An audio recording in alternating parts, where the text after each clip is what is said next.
নমস্কার, আপনাদের সবাইকে স্বাগত জানিয়ে আমরা শুরু করছি আজকের এখনকার অনুষ্ঠান অবশ্যই রবিবারের সন্ধে সুভাষ শাস্ত্রীর সঙ্গে। সুভাষ শাস্ত্রী যার কথা জ্যোতিষের বেদবাক্য, সুভাষ শাস্ত্রী যার কথা আপনার চোখে শেষ কথা। 17 থেকে 18 লক্ষ মানুষ দেখার অভিজ্ঞতা, 1 সেকেন্ডে ছকটাকে পড়ে বলে দেওয়া যায় যে আপনার সমস্যাটা ঠিক কোথায়। যিনি বলতে পারেন তিনি সুভাষ শাস্ত্রী। সুতরাং যিনি আপনার সমস্যার সমাধান করতে পারেন তিনি সুভাষ শাস্ত্রী। অনেক অনেক স্বাগত সুভাষদা আপনাকে। শুরু করি আজকের পথ চলা। আজকে দুটো জিনিস বলবো।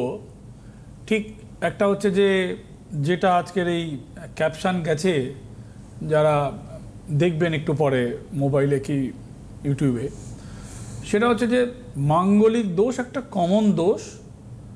এটা দ্যাট ইজ কল দোষ, নট যোগ। ছেলে মেয়ে both are same, only for effect is difference. Male and ফিমেলের এফেক্টটা ডিফারেন্স হয়ে যাবে, কিন্তু দোষের যে নেগেটিভ প্রভাব ওটা সেম। অর্থাৎ কিনা মাঙ্গলিক দোষ একটা বয়সের পর থেকে, যদি আমরা ধরে নিই 18 বছর টু অনওয়ার্ডস, সে 50 হতে পারে, 60 হতে পারে, কিছুই হতে পারে, তাহলে সেখানে গিয়ে একটা পুরুষ মানুষের ক্ষেত্রে গিয়ে হিট করবে, তার কেরিয়ারের ক্ষেত্রে অবস্ট্রাক্ট করবে, ফিনান্সের ডেভেলপের ক্ষেত্রে অবস্ট্রাক্ট করবে, সাথে তৎসহ তার যে জিনিসগুলো হওয়া কাজ কি, টার্গেট কি, তার একটা প্ল্যানিং, সমস্ত কিছু গুবলেট করে দেওয়ার জন্য গুড এনাফ। উল্টো দিকে একটা মেয়ের যদি ধরি, সে একটা ফিমেল ছকে, এখনকার মেয়েরা সবাই চায় কিছু করতে, বেশিরভাগ মেয়েরা চায় কিছু করতে, সে কিছু করতে, যার যেমন ক্ষমতা, যার যেমন যোগ্যতা, সেই যোগ্যতা ভিত্তিকতে তার চাওয়া উচিত। সেইখানে দাঁড়িয়ে সে কেরিয়ার করতে পারবে কি, ঘরে বসে নেটে কিছু ব্যবসা করতে পারবে কি, ভালো করে যদি সংসারটাই করে, বাচ্চার জন্য অনেকে আছে চাকরি ছেড়ে দেয়, বাচ্চাকে টাইম দেওয়ার যেটাই করতে পারবে, কিন্তু তার পার্সোনাল জীবনে অশান্তি তৈরি হবে। আপনারা দেখেছেন, কালকে আমি 3টে ফোন পেয়েছিলাম এখানে। তো অনেক ক্ষেত্রেই দেখা যায় তা বউয়ের সাথে ঝামেলা চলছে, বউ চলে গেছে, কোনো একটা নিয়ে মতবিরোধ, অর্থাৎ কিনা মেয়েটা বিয়ের পরে সম্পূর্ণভাবে আনহ্যাপি হয়ে যাচ্ছে ডিউ টু মাঙ্গলিক। আবার উল্টো দিক থেকে যদি আমি বলি, মাঙ্গলিক নয় কিন্তু তার বিয়ে হচ্ছে না, অনলি ফর তার লগ্ন থেকে সপ্তমে জুপিটার আর চন্দ্র, সপ্তম কিংবা অষ্টম, বোথ আর যে ম্যারেজ হাউস কানেক্টেড, সেখানে বৃহস্পতি গুরু আর চন্দ্র হচ্ছে মাতৃকারক। এই থাকলে চাকরি করবে, খাটনি করবে, সংসার করবে, ভাই দাদা যারা থাকবে সবার হয়ে প্রাণপাত করবে, নিজের পার্সোনাল লাইফ আর শুরু হবে না, অর্থাৎ কিনা বিয়েই হবে না। তো নন মাঙ্গলিকের লোকে আগে আমরা শুনতাম, ছোটোবেলায় আমরা যখন ছোট ছিলাম তখন ঠাকুরমশাইরাই মূলত জ্যোতিষীর কাজ করে দিত। আর তারও আগে তো জ্যোতিষীর কাজ হচ্ছে রাজার দরবারে। আপনারা দেখেছেন সিনেমা হীরক রাজার দরবারে, তো বলছে বলো, তো খাতা নিয়ে এসেছে, বলতে শুরু করেছে। তো পণ্ডিতদের কাজ ছিল ধনী লোক দেখা, আর ঠাকুরমশাইয়ের কাজ ছিল পুজোর সাথে ছক বানিয়ে দেওয়া। It's a very common. তো সময়ের কলে সেটা এখন অনেকটাই চলে গেছে, কিন্তু ওইখানে দেখা গেছে সব জায়গাতে। আমার কাছে প্রচুর তালপাতার কুষ্টি আসে, যেগুলো যারা পূর্ব মেদিনীপুর থেকে আসে দেখাতে, তারা ওই তালপাতা আনে, ওই ছোট ছোট ছোট ছোট করে ওই ছুঁচ দিয়ে লিখে, একটু মোটা নিডলসের ছুঁচ দিয়ে লিখে উপরে আলতা দিয়ে রংটা ফুটে ওঠে। ওই তালপাতা সরু কুষ্টি পূর্ব মেদিনীপুরের কুষ্টি। ও দেখলেই বলে দেবো কোথাকার কুষ্টি, কী প্যাটার্ন আছে কুষ্টির প্যাটার্ন দেখে। আমি এত মানুষ দেখেছি যে কুষ্টির প্যাটার্ন দেখে বলতে পারবো কোন জেলা থেকে কুষ্টিটা তৈরি হয়েছে, নাম আমাকে খেয়াল দেখাতেই হবে না। ওই রোলের প্যাটার্ন বলুন, খাতার প্যাটার্ন বলুন, তালপাতার প্যাটার্ন বলুন, মানে এত দেখতে দেখতে দেখতে দেখতে ওই কুষ্টি খুললেই যে কোন জেলার লোক, কোন জেলা থেকে কুষ্টিটা বানানো হয়েছে সেটা বলে দেবো। অনেকে তার বাপের বাড়ি থেকে বানায় বাচ্চা হওয়ার সময়। একটা ফোন আছে আমার, আমি ছিলাম মাঙ্গলিক। এই ফোনটার পরে মাঙ্গলিক উইথ রাশিফল প্লাস ফোন দেখবো। নমস্কার, কে রয়েছেন? হ্যালো হ্যালো, আমি নয়াটি থেকে বলছি। জন্ম তারিখটা বলো। 15/7/91। দাঁড়ো একটা মিনিট, ধরো লাইনে থাকো। 15/7/91, দাঁড়ো ধরো লাইনে থাকো। এটা গোল কি পেকে রয়েছে ডায়েরির চাপে পড়ে। 15/7/91, টাইমটা বলো। 12:45। 12টা। তোমার নিজের? বারাসাত। এই যে বললে নৈহাটি থেকে বলছি। হ্যাঁ, বারাসাতে হয়েছিল। ও আচ্ছা, বারাসাতে। তোমার মেয়ের? কার এটা? ছেলে। ছেলে। টাইমটা কত বললে? 12:45। হ্যাঁ হ্যাঁ, রাত না দুপুর? দুপুর দুপুর।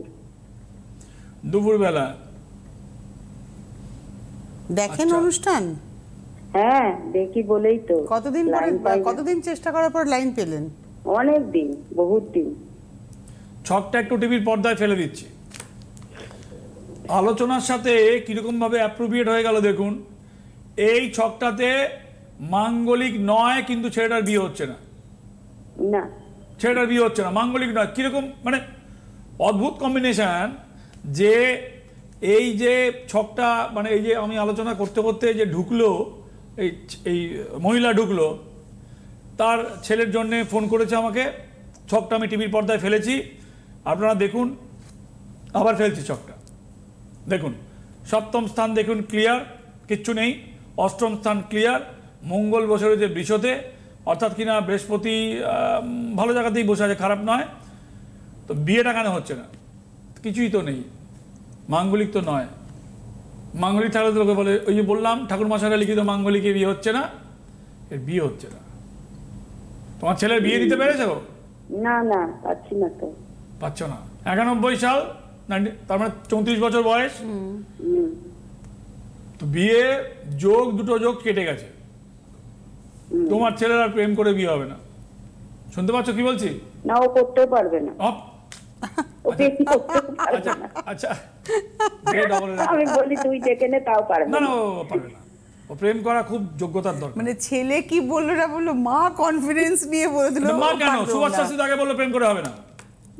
মানে আপনি তো বলেন তোমার হ্যাঁ। ছেলে প্রেম করতেও পারবে না, না, প্রেম করতে পারবে না। উনি কনফিডেন্সের সঙ্গে বলেন হ্যাঁ পারবে না। পারবে না, তো মা তো জন্ম দিয়েছে। হ্যাঁ, কিন্তু সুভাষ শাস্ত্রী ছক দেখে বলল। সুভাষ শাস্ত্রী চক দেখে বললো তোমার ছেলে প্রেম করেও বিয়ে করবে। ধরে আনে তো অনেক, ধরে আনার সংখ্যা বেশি, পারবে না। কারণ ধরে আনতে গেলেও তোমাকে অনেক, ওর মধ্যে অনেক না, এই যে মাঙ্গলিকটা নিয়ে আলোচনা করছিলেন, কিন্তু এটা মাঙ্গলিক নয়, তাও বিয়ে নিয়ে সমস্যা কেন হচ্ছে? ডিউ টু বৃহস্পতি, ডিউ টু বৃহস্পতি। গুরু। গুরু আর চন্দ্র যদি এগেনস্ট থাকে, তার বিয়ে হতে চায় না। অনেকটা সময় তার পরিবার, মাকে বোনকে নিয়ে কেটে যায়। ঠিক ওই কথাটা বলতে বলতে ছকটা ঢুকেছে। মাঙ্গলিকে ছেলেদের বিয়ে আটকায় না। ছেলেদের মেয়েদের মাঙ্গলিকে বিয়ের ক্ষেত্রে কিছুটা অবস্ট্রাক্ট করে, বিয়ে আটকায় না। বিয়ের পরের জীবনে অশান্তি, শাশুড়ির সাথে কুটকাচলি, শ্বশুরবাড়ি নিয়ে ঝামেলা, তার অনেক অভিযোগ থাকে, ছেলে আমার কথা, বড় আমার কথা কোনো কথা শোনে না, তো এগুলো থাকে। কিন্তু তোমার ছেলে ডিউ টু বৃহস্পতির জন্য বিয়ে হচ্ছে না। আর প্রেম করে তো বিয়ে হবে না। প্রেম করার প্রেমেরও একটা যোগ্যতা বলে, হলে গিয়ে চোতা করতে গেলে একটা যোগ্যতা লাগে, টুকলি করতে গেলে। চোরেরও একটা যোগ্যতা লাগে, চুরি করতে গেলে। আবার ধনীর একটা ধন বানাতে গেলে, সবই যোগ্যতা। অযোগ্যতা কিছু না, সবই যোগ্যতা। মানে বদমাইশি করাও যোগ্যতা, ভালো করাও যোগ্যতা। সো এই প্রেমের যোগ্যতা তোমার ছেলে নেই। কেন নেই, কেন হবে না বলে দিই। ওই রাহুর দশায় প্রেম টেকে না, প্রেম হবেই না। নিজেকে প্রেজেন্ট করতে পারে না। প্রেম মানে প্রেজেন্ট করা, প্রেজেন্টেশনের নাম প্রেম। সে মন প্রেজেন্ট হোক, লুক প্রেজেন্ট হোক, হোয়াট এভার। তো যাই হোক, বাদ দাও। তোমার ছেলের বিয়ের যোগ তো এখন নেই। তুমি ওই 35 বছর পার হওয়ার পরে বিয়ে দিতে পারবে। তুমি মেয়ে খুঁজতে থাকো। হ্যালো, হ্যাঁ হ্যাঁ বলুন। মেয়ে খুঁজতে থাকো। আপনার আচ্ছা। প্রশ্ন কি সুভাষ শাস্ত্রীর কাছে আসবেন কি না? হ্যাঁ হ্যাঁ, এ কি কথা তুমি বলে দিচ্ছ? এটা ওনার প্রশ্ন। এ কি কথা, তুমি তো বলোনি, তোমার ও বলছে তো। না না, তো বলুন কি করবো, সেটাই হলো আসল কথা। কি করবে? মেয়ে খুঁজতে থাকো। শোনো, আমার কাছে না এসে না, কোনো- আমি একটা কথা বলি আচ্ছা, বলো। সুভাষ দা, আপনি কি মেয়ে খোঁজেননি এতদিন ধরে? খুঁজেছে। খুঁজছি তো, পাচ্ছি না তো। তাহলে সুভাষ শাস্ত্রী বলেন মেয়ে খুঁজতে থাকুন। এটাই কি আপনার প্রশ্ন, যে হ্যাঁ সুভাষ দা মেয়ে খুঁজবো, নাকি না আমি কবে যাব সুভাষ দা আপনার কাছে, আমি কবে গেলে আমার ছেলেটার বিয়ে হবে, কোনটা প্রশ্ন? সেটাও কবে যাবো, দাদা তো বলবে বলবে তো, আমি তো 35 যাবোই। বছরের, শোনো দুটো জিনিস ক্লিয়ার। তোমার ছেলে 1991 ইন বর্ন। রাহুল ফেস তো অনেকদিন চলবে, তো রাহুল ফেস চলে 36 বছর বয়সে বিয়ে হয়। 36, 4 নং 36, সব 4 4 4 4 করে যোগ হচ্ছে। 36 বছর বয়সে বিয়ে হবে। তো 35 পার করলে বিয়ে হবে। Right now 34। মেয়ে খুঁজতে থাকো। 2027 হচ্ছে তো হিসাব মতো। হিসেব মতন 27 হচ্ছে। 4 নং 36, 4 করে রাহুল ফিগার, মাঝখানের ফিগারে হবে না, 34-এ পড়ে আছে। বুঝতে পেরে গেছি, আমি দেখে নিয়েছি। ওই জন্য বললাম মেয়ে খুঁজতে থাকো, খোঁজো খোঁজো খোঁজো মানে খোঁজো। সুভাষ শাস্ত্রীর কাছে আসার দরকার নেই, এমনি বিয়ে হবে বলছি আমি, খুঁজে যাও। ধরো খুঁজে কিছু হলো না, আচ্ছা কতক্ষণ খুঁজবে তুমি? খুঁজবে সামনের বছরের জুন পর্যন্ত খোঁজো তুমি, মানে আরও 7-8 মাস খোঁজো। খুঁজে তুমি আর পেলে না, সে চিচিং ফাঁকের মতন, মানে আলিবাবার মতন, সেই আলু ফাঁক, পটল ফাঁক, বেগুন ফাঁক, সব ফাঁক ফাঁক বলে ভরিয়ে গেছে। তো চিচিং ফাঁক খুঁজে পাচ্ছে না। তো খুঁজে যদি না হয় সামনের বছর জুনের পরে আসবে। আর যদি খুঁজে পেয়ে যাও, খুঁজে পাওয়ার চান্স কম, তবুও তুমি খোঁজো, তুমি আসবে না, খোঁজো। না হলে নেক্সট কামিং জুনের পরে, নট বিফোর। 2026 জুলাই তাহলে আসতে বলছেন আপনি। থ্যাংক ইউ ফোন করার জন্য, কারণ আপনাদের একটা ফোন অনেক নতুন তথ্য আমাদের সামনে তুলে ধরে জ্যোতিষশাস্ত্র সম্পর্কে, এবং অন্যরকমভাবে সুভাষ দাকেও কিন্তু আমরা পাই যে সুভাষ শাস্ত্রী বলে দিচ্ছেন আপনার ছেলের প্রেম করার যোগ্যতা নেই। এটা হচ্ছে আজকে একটা মানে একটা পয়েন্ট, আজকের প্রোগ্রামের পয়েন্ট একদম পাঁচ লাইন নাকি বলে, পাঁচ লাইন।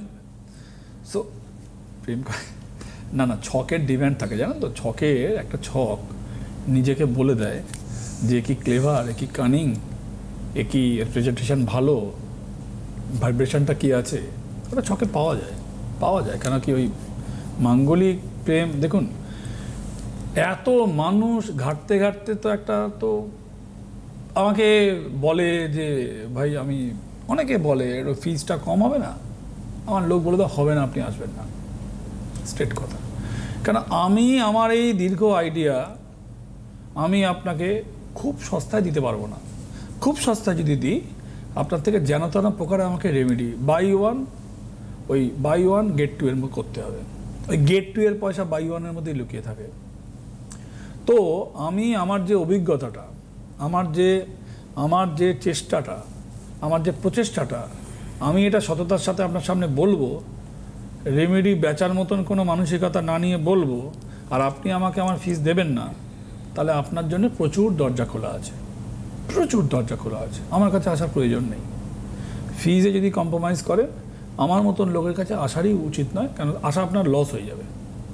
আর যদি মনে করেন যে না ঠিক শুনবো, আমাকে কিছু বিক্রি করে দেওয়ার মোটো নিয়ে বসে নেই, তাহলে আপনি স্ট্রেট মুখের উপর না শোনার জন্য আমার টেবিলে আসবেন, না হলে না বলে দেবো। আজকে একটা ঘটনা বলি, গল্প কথা মনে হবে, মিথ্যে কথা মনে হবে, বানানো কথা মনে হবে, চালাকি মনে হবে। আজকের ঘটনা, টাকা এনে আমার টেবিলে রেখেছে, টাকার একটা বান্ডিল আমার টেবিলে রেখেছে। আমি রেমেডি তাকে লিখেছিলাম, জানেন, আমি লিখেছিলাম রেমেডি, সেই টাকাটাই সে এনে রেখেছে। আমার আজকে ওনাকে দেখে, সার্কামস্টেন্সটা স্বামী স্ত্রীকে দেখে মনে হলো আমি কিছু ওকে উপায় বলে দিই, 6 মান্থ ট্রাই করুক, যদি হয়ে গেল ভালো, না হলে তুমি আবার এসো। আজকের ঘটনা, তুমি টাকাটা ঢোকাও, তুমি এইগুলো করো, 6 মাস করো, 30% ইমপ্রুভ হোক, টাকাটা রাখো, তখন তুমি আসবে। এটা আজকের ঘটনা। আপনাদের মনে হতেই পারে কেন মনে হলো সমাজ এরকম আপনার? হ্যাঁ, কিন্তু আমি লিখেছিলাম তাকে টাকাটা। আবার আমি সেই মানুষ যে আগের সপ্তাহে তাকে এই রেমেডি অ্যামাউন্ট লিখেছিলাম, আজকে সে কষ্ট করে এনেছে, আমার টেবিলে দিয়েছে, তা আমি বললাম যে এটা তুমি করো। কেন চেঞ্জ করেছিলাম? তো কেন মনে হলো? আমার মনে হলো যে এই যে টাকাটা এনে আমাকে দিচ্ছে, প্রচণ্ড বিপদের মধ্যে আছে, 1। 2 হচ্ছে, আমার মনে হচ্ছে এইটা করলেও লেগে যেতে পারে 6 মাসে। আমি বলার আগে বললাম, গল্প কথা মনে হবে, মিথ্যে কথা মনে হবে, প্রচার মনে হবে, আপনার মনে হোক, আমার কিছু যায় আসে না। সামনে বলার কি, একটা ছক দেখে 1 সপ্তাহ আগে আপনার মনে হয়েছিল প্রতিকার, 1 সপ্তাহ পরে, হ্যাঁ সেটাও আমি ছিলাম, সেটাই তো বলছি। আমি তোমায় কেন বললাম যে, ওই যে বললাম যে 1 সপ্তাহ আগে আমি ওকে বলেছিলাম যে এই টাকাটা লাগবে।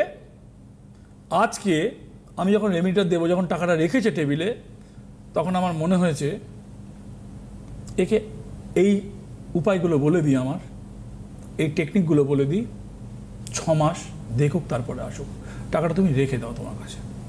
এতে যদি না হয়, তখন তোমায় খরচা করতে আরেকবার ট্রাই করো, মনে হলো আরেকবার দেওয়া দরকার ওকে।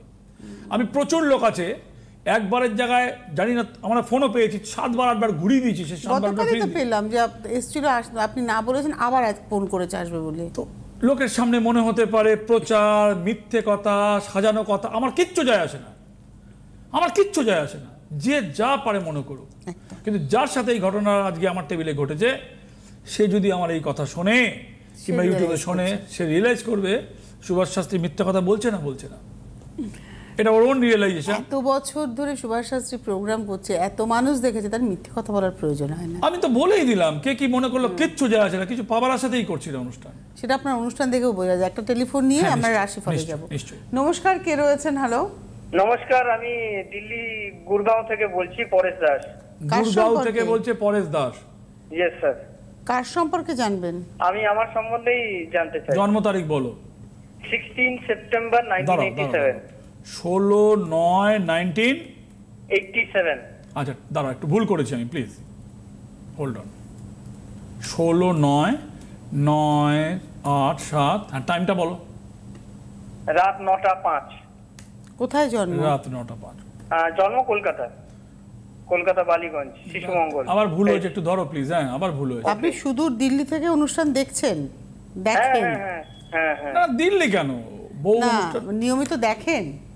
আচ্ছা, হ্যাঁ, তুমি নিয়মিত, টাইমটা মানে আরেকবার বলো, আমি ভুল করেছি। রাত ইউটিউব 9টা 5। হ্যাঁ, ইউটিউবের মাধ্যমে দেখি। ইউটিউবের মাধ্যমে দেখেন, রাত্রি 9টা 5। 9টা 5। আচ্ছা, হ্যাঁ, এবার রাত আছে। 9টা 5। হ্যাঁ, আমার এরর হচ্ছিল বারবার অ্যাকচুয়ালি। একটা মিনিট ধরো। দেখো, তোমার ছকে এটা খুব ক্লিয়ার যে ভাই তুমি তো জীবন জীবিকার তাগিদে তুমি গুরগাঁওতে রয়েছো, right? Yes sir, yes yes. তো তুমি মোটামুটি যা পরিশ্রম করছো ততটা রিটার্ন না পেলেও তুমি একটা আর্ন করছো। তুমি একদম এমটি বসে নেই। না। Return, listen me first please, আমারটা শুনে নাও, তারপর তুমি অ্যান্সার করো, তোমাকে সময় দেবো বলা। তুমি জীবন জীবিকার তাগিদে তুমি পড়ে রয়েছো, সুদূর গুরগাঁওয়ে পড়ে রয়েছো। তুমি একটা আর্ন করছো, you are not a totally empty. যোগ্যতার মান, রিটার্ন, ওটা আলাদা প্যারামিটার। তোমার যা ছকের যা কম্বিনেশন, সেখানে তোমার বিয়েটা একটা বড় ক্রাইটেরিয়া। শনি যেখানে বসে রয়েছে, তোমাকে বিয়ে করে পার্সোনাল লাইফ কিন্তু করতে দেবে না ও। বুঝতে পারছো কি বলছি? শুনতে পাচ্ছ আমার কথা? ওকে ওকে। তোমার পার্সোনাল লাইফে শনি যেখানটায় বসে রয়েছে, ও তোমাকে শান্তি দেবে না পার্সোনাল লাইফে। ওকে। বেকার লোক, রোজগার করছে না, চাকরি নেই, খাবো কি, ইজ এ ডিফারেন্স অ্যাভিনিউ। ঠিক আছে ভাই, আমি করে খাচ্ছি, আমার পার্সোনাল লাইফ শুরু হয় 1987 in born, so that's mean you are 38, 39 almost. তো তোমার পার্সোনাল লাইফে শনি যেখানে বসে রয়েছে, শনি হচ্ছে জগদ্দল পাথর। আমি বলি, শনি হচ্ছে সেই ভাড়াটিয়ে যেখানে দীর্ঘদিন থেকে বাড়িওয়ালার যা হক, আমারও তাই হক। সে বাড়িওয়ালা জীবনে তুলতে পারে না। 100 বছর আগেকার ভাড়াটা হচ্ছে শনি। কোথায় বসে আছে জানো? ছকে ফেলছি, দেখো বৃশ্চিকে বসে আছে। আমি একটু তুলি ছকটা, আপনাদের দেখতে সুবিধা হবে। ওই আমার নামের ওখানটা একটু কেটে গেছে, দেখুন। বৃশ্চিকে বসে আছে, মঙ্গলের ঘরে বসে আছে। বৃশ্চিকে বসে আছে, মঙ্গলের ঘরে বসে আছে। মঙ্গলের ঘরটা নিজের ঘর বানিয়ে নিয়েছে। ভাড়াটে যখন 70 বছর কোনো জায়গায় ভাড়া থাকে, ওই সিপিএমের আমলে একটা স্লোগান মনে পড়লো আমার, লাঙল যার জমিদার। জমি যার জমিদার নয়, এই কমরেডরা ভাষণ দিত, শুনেছি আমি। লাঙল যার জমিদার, তোমার ভাগা চাষির ওর ভাগ আছে। তো শনি লাইক দ্যাট, মঙ্গলের ঘর is a very strong. Mangal is one of the strongest planet. আচ্ছা, তুমি শুনছো? আচ্ছা, প্ল্যানেটের আলোচনা করলে তো তোমার আলোচনা ভাই হবে না। তো আমি একটা অন্য কথা ঢুকে পড়েছি, তোমার বিয়ে, তোমার পার্সোনাল লাইফ। আচ্ছা, তুমি তো শুনছো, বলো, কিছু বক্তব্য রাখছো না, বলো। একদম একদম যা বলেছেন ঠিক স্যার। কবে যাব আর রাহুকাল? আর ও কবে রাহুল যাবো কাল, আর আরে রাহুল কাল? আরে না, আপনার কি এখনো বিয়ে হয়নি? অবশ্যই নয়। না। সেটাই তো সুভাষ ও দা। আচ্ছা, বুঝতে পারি। আপনি চেষ্টা করেছেন? হ্যাঁ, হ্যাঁ, চেষ্টা তো করেছি। করেছে। এতদিন পরে সুভাষ দাকে মনে পড়লো কেন? মনে না, পড়েছে। আমি 2019-এ দেখিয়েছিলাম কাজের ব্যবসার ব্যাপারে, তো ভালোই চলছে। তো তখন অত চিন্তা করিনি। 2003-এ আপনি সুভাষ দাকে দেখিয়েছিলেন? 19 বিফোর করোনা ব্যবসার হ্যাঁ, ব্যাপারে 2003-এ দেখিয়েছিলেন? হ্যাঁ, 2003-এও এডুকেশনের ব্যাপারে, সেটাও সাকসেস, কিন্তু তারপরে আর ভাবা হয়নি সেই বিষয়ে। 2003-এ এডুকেশনের জন্য এসেছিল সাকসেস, 2019-এ উনি ব্যবসা করেন, ব্যবসার জন্য এসেছিল, সেটা সাকসেস। ওই যে বললাম, জীবন জীবিকার তাগিদে। কিন্তু উনি বিয়েটা নিয়ে ভাবেননি, দেখো, এখন ভাবছেন। আবার 22 বছর পরে ঘুরে ফিরে সেই সুভাষ শাস্ত্রী, সেই সুভাষ শাস্ত্রী, একদম সেই আমি। একটা মিনিট লাইনে থাকো। ওই আগের সপ্তাহে ওকে টাকা লিখে রেমিট লিখতে, ওটা আমি ছিলাম জানো। আর আজকে ওকে কিছু উপায় বলছি, ওটা আমি। এক্স্যাক্টলি। তো সেই আমি, এই এই যে একটা সিম্পলিসিটি এবং একটা মানে ক্লিয়ারিটি, এটাই মনে হয় আপনার ইউএসপি, যে এতগুলো বছর ধরে কাজ জ্যোতিষ করে মানে যাচ্ছেন। সেজে থাকা, জ্যোতিষ মানে মোবাইলের যুগে প্রচুর কিছু বলে বিভ্রান্ত করা। জ্যোতিষ মানে আজকে যা, সেখানে তার কি কনসেপ্ট আছে, কত লোক দেখেছে না ঢুকে, সে কোথায় ঢুকে পড়ছে মানুষকে নিয়ে নিজে জানে না। বিয়ের জন্যে তুমি নেক্সট ইয়ারে 26 পড়লে এসো, বিয়ের ব্যবস্থা হয়ে যাবে। আচ্ছা, আমাদের হাতে স্যার 19 আমি রেমেডি নিয়েছিলাম। ওটা তো ব্যবসার জন্য নিয়েছো, ভালো করছো, ঠিক আছে, 26-এ এসো। অনেক ধন্যবাদ, ধন্যবাদ, সঙ্গে থাকুন। হ্যাঁ, মেষ রাশি, কর্মক্ষেত্রে অসুবিধে, মনোকষ্ট, আর্থিক শুভ, বন্ধুদের থেকে মানসিক দূরত্ব। বৃষ রাশি, ব্যবসায় ক্ষতি, শুভ যোগাযোগ, প্রাপ্তিযোগ। মিথুন, গোপন শত্রুতা বৃদ্ধি, হৃষ্টফাড়া, মতবিরোধ, ভ্রমণ। কর্কট, মানসিক অসুবিধে, সম্পর্ক নিয়ে টানামানি, বিবাহ যোগ, বিপদ। সিংহ, ব্যবসায় শুভ, কার্যসিদ্ধি, শরীর ভালো নয়। কন্যা, শত্রুতা বৃদ্ধি, নতুন কর্মযোগ, প্রাপ্তিযোগ। তুলা, আর্থিক শুভ, সম্পর্ক ছিন্ন, প্রাপ্তিতে বাধা। বৃশ্চিক, ফালতু ঝামেলা, সাংসারিক শুভ, রক্তপাত ফাঁড়া। ধনু, কর্মে অশান্তি, চেনা ব্যক্তির সঙ্গে মতবিরোধ, বিবাহযোগ, শুভযোগ। মকর, কারুর দ্বারা প্রতারিত, শরীর ভালো নয় এবং নিজেরই কোনো কর্মফলের দ্বারা আপনি সপ্তাহে পশ্চাতাপ। মকরের পরে কুম্ভ, আর্থিক অসুবিধে, শরীর ভালো নয়, সুযোগ হাতছাড়া। মীন, সম্পর্কে নিয়ে টানামানি, আর্থিক ক্ষতি, বিবাহযোগ। রাশিফল শেষ।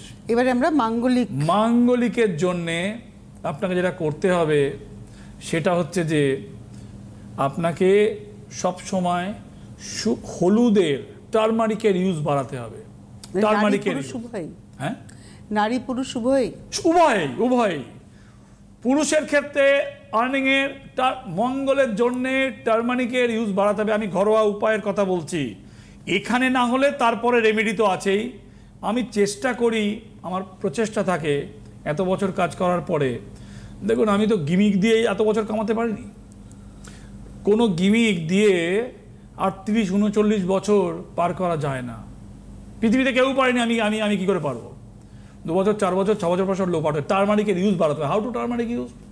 স্নানের জলে, বিবাহের জন্য কিটা মঙ্গলবার স্নানের জলে টারমারিকের গুঁড়ো ইউজ করা। যেখানে শুচ্ছেন সেই বিছনার নিচে কিংবা পিলোতের মধ্যে, আপনি পিলোর নিচে টারমারিককে রাখা। যদি আপনি মনে হয় চা খাচ্ছেন, চায়ের যদি নেশা থাকে বাড়িতে, একটু হলুদ পুট করা চায়, টারমারিক মাখা, টু শোয়া, টু স্নান, টু ইনটেক করা ইনার বডিতে, টারমারিকের ইউজ বাড়ানো। সম্ভব হলে সোনার কোনো ছিল্লা পরে থাকা, গোল্ড আংটি কি গোল্ডের একটু টাচ রাখা দরকার। বৃহস্পতি আর এই মঙ্গল হচ্ছে ছেলেদের রোজগার কারক প্রথমে, বিবাহ কারক পরে। মেয়েদের হচ্ছে বিবাহ কারক প্রথমে, রোজগার কারক পরে। এটা ডিফারেন্স, একটা এভিনিউ ক্রিয়েট করে বোথ সাইডের, মেল ফিমেলে। 2 হচ্ছে যে দেখুন, যদি আপনার বাস্তুর নেগেটিভ প্রভাব থাকে, বিয়ে হতে চায় না, ও প্রচুর যাবে আসবে, খাবে, মিষ্টি খাবে, বিয়ে হতে চায় না, সেটা একটা বড় প্রবলেম হয়। সেটা যখন আমি বাস্তুর প্রভাবের সাথে ওটাকে যখন কম্পেয়ার করবো নেক্সট উইকে, আমি আবার ধরাবো টারমারিকের সাথে বাস্তুতে কি ইউজ করবে। কিন্তু পার্সোনাল লাইফে ইউ মাস্ট ইউজ টারমারিক। প্রভাব বাড়ান, মাঙ্গলিকের প্রভাব কমবে, যত বাড়াবেন তত কমবে। হাতে সময় নেই, বিদায় নেওয়ার পালা। মায়ের আশীর্বাদ, গুরুদেবের নির্দেশে তার এই পথে হাঁটা, তার কথা জ্যোতিষের বেদবাক্য হয়ে ওঠা, এবং অবশ্যই আপনার ছকের শেষ কথা সুভাষ শাস্ত্রীর কথা। তিনি মানুষ যিনি প্রতিকার যা দিয়েছিলেন সেই প্রতিকারের রিসাইক্লিং করেন। এটা সুভাষদাই একমাত্র করেন, কারণ তার নিজস্ব কোনো ব্যবসায়িক ভাবনাটাই নেই। কারণ এত বছর ধরে টিভির পর্দায় কিন্তু কখনোই কাউকে আসতে বলেন না, তার ঠিকানাও আমাকে দিয়ে বলেন না। অনেক ধন্যবাদ জানাবো সুভাষদা, ধন্যবাদ আপনাদের, নমস্কার। জ্যোতিষ হল বেদের অঙ্গ, আর সুভাষ শাস্ত্রীর কথা জ্যোতিষ জগতের বেদবাক্য।